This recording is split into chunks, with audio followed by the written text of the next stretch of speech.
हमारी जंग ब्राह्मणों से नहीं, ब्राह्मणवाद से है। सीटों और नौकरियों में रिजर्वेशन वैसे रहो जैसे स्वर्ण जाति की स्त्रियां रहती हैं।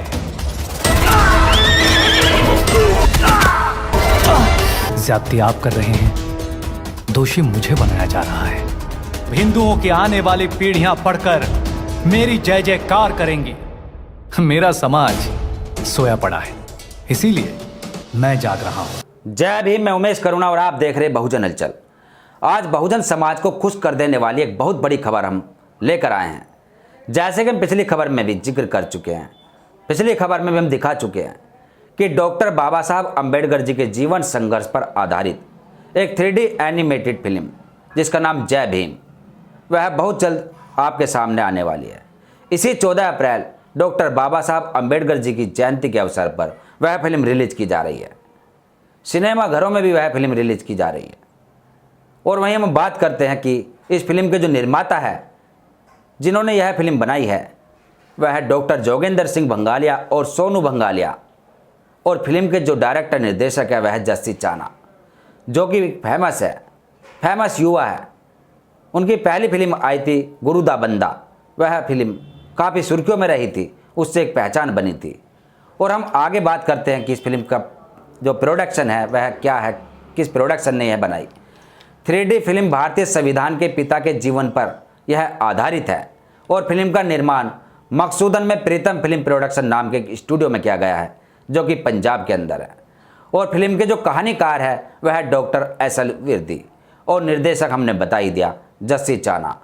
और यह फिल्म 14 अप्रैल को बाबा साहब अम्बेडकर जी के जन्मदिन के अवसर पर प्रदर्शित होने की पूरी उम्मीद है। और हम आगे आपको बताते हैं इस फिल्म के बारे में, जो कि हमारा अपना अनुभव है। 3D एनिमेशन की यदि हम बात करें तो 3D एनिमेशन अपने आप में बहुत कॉस्टली होता है। और 3D एनिमेशन में जो सॉफ्टवेयर यूज होते हैं वह भी काफ़ी डीपली कॉस्टली होते हैं।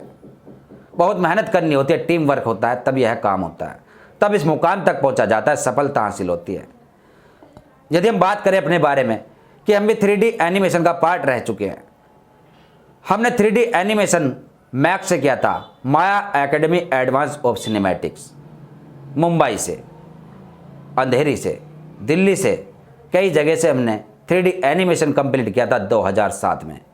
और उसके बाद हमने बहुत सारे प्रोजेक्टों में भी काम किया और हमने देखा कि बहुत मेहनत होती है, फ्रेम में वर्क होता है, 24-25 फ्रेम, इस तरीके से हम काम करते थे। और हमने देखा कि अकेला आदमी कुछ नहीं कर सकता, वरना हमारी भी बहुत उम्मीदें थी, हमारे भी सपने थे कि हम भी महापुरुषों के लिए कुछ ऐसे प्रोजेक्ट तैयार करें जो महापुरुषों का बलिदान रहा, चाहे उसमें संत शिरोमणि रविदास जी हो या डॉक्टर बाबा साहब अम्बेडकर जी हो या ज्योतिबा फुले और बहुत सारे तमाम हमारे महापुरुष रहे, कि उनके ऊपर हम 3D एनिमेशन में प्रोजेक्ट बनाए, स्टोरी बनाए। ये हम चाहते थे, लेकिन अकेले की वजह से हम नहीं कर पाए और प्रोडक्शन में हमने काम उस समय नहीं मिला, दूर था, मुंबई वगैरह में हम घर छोड़ना नहीं चाहा, बहुत सारी ऐसी परिस्थिति रही। तो इसलिए हम समय समय पर अपने ही दम पर, अपने ही इस स्टूडियो से छोटे छोटे प्रोजेक्ट बनाते रहे। जैसे कि पिछले दिनों जो यूपी इलेक्शन हुए, उनमें हमने बहुत सारे पार्टी के लिए ऐड बनाए, 3D एनिमेशन में हाथी बनाया, संसद तक पहुंचाया, ऐसे बहुत सारे हमने प्रोजेक्ट बनाकर दिखाए।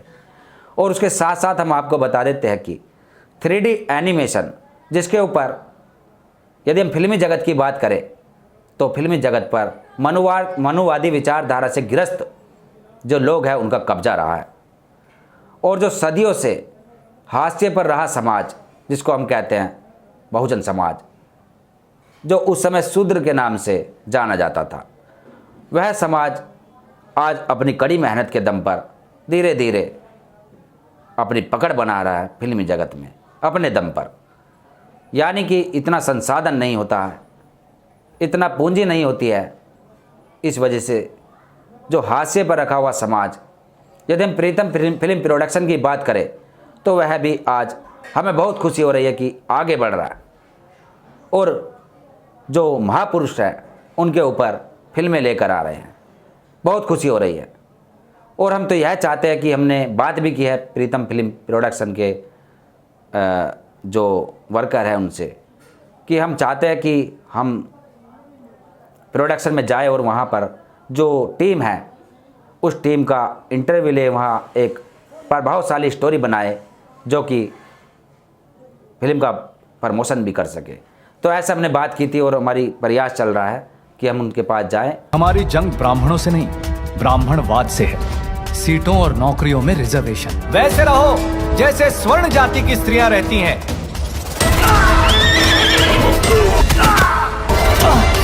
यहाँ फिल्मी जगत की बात करें तो अब से पहले बहुत सारी 3D एनिमेशन फिल्में बनी, सीरियल बने और बच्चों के अंदर ऐसा डालने का प्रयास किया जाता है कि बच्चे देखकर उस कोरे कागज़ जो दिमाग होता है उस पर अपनी छाप डाल सके और उनके दिमाग से वह ना निकल सके।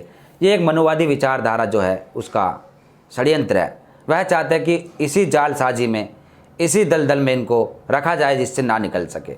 और मनोरंजन एक ऐसा साधन है कि जो दिल और दिमाग पर अटैक करता है, यानी लोगों का मनोरंजन भी होता है और उनके दिमाग से जीवन भर नहीं निकल पाती है। कुछ दृश्य छाप छोड़ देते हैं, जैसे कि हम अपना प्रैक्टिकल बताए, अनुभव बताए कि जो हम बचपन में देखते थे, मोगली वगैरह बहुत सारे 3D एनिमेशन आते थे, बेताल पच्चीसी, और उनको देखने के बाद आज हम करीबन 20-25 वर्ष बाद भी उन चीज़ों को नहीं भूल पाए हैं। तो यह एक बहुत बड़ा प्रयास है कि डॉक्टर बाबा साहब अम्बेडकर जी के जीवन संघर्ष पर आधारित 3D एनिमेशन बन रही है।